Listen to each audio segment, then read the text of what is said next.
گفته‌های نظیر خارا در شفاخانه برای علاقمندانش و توهین هنرمندان توسط نظیر خارا. اما چرا؟ گله‌های پرسوز و دردناک نظیر خارا از جامعه هنری افغانستان.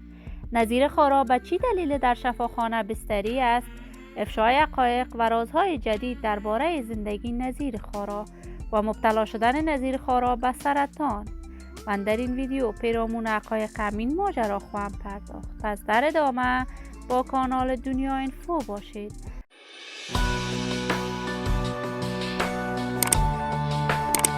سلام، شما را خوش آمدید میگم به یکی دیگر از ویدیوهای جذاب کانال من. برای دوست شدن با کانال دنیا اینفو علامت سابسکرایب را فشار دهید تا از ویدیوهای دیگر کانال من هم آگاه شوید.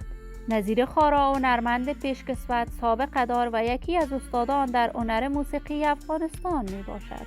نظیر در اصل بزرگ شده ولایت زیبای کابل می باشد، اما در سن نوجوانی با علاقه فراوانی که به هنر موسیقی داشت، آهنگ‌های بیشماری برای رادیو تلویزیون ملی افغانستان ثبت و نشر کرد که علاقمندان و طرفداران خودش را در آن زمان پیدا کرد.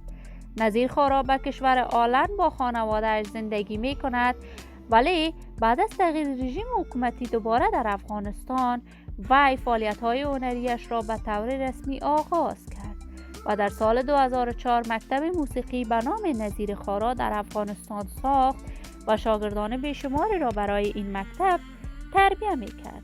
نظیر خارا آهنگ‌های بیشمار برای دیگر هنرمندان افغانستان تهیه و ترتیب می کرد.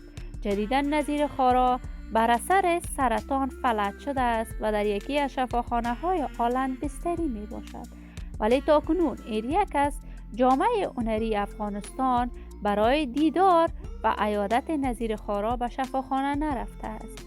وی گله فراوانی از تمامی علاقمندانش و جامعه هنری افغانستان دارد و بیان کرده هیچگاه هنرمند در افغانستان قدر و ارزش نداشته است. من آرزوی صحت یاب شدن و موفقیت برای نظیر خارا از بارگاه عزت منان خواهانم. دوستان نهایت عزیز، شما هم نظریاتتان را در بخش کامنت با من شریک بسازید. این ویدیو را با دوستداران و علاقمندان نظیر خارا به اشتراک بگذارید.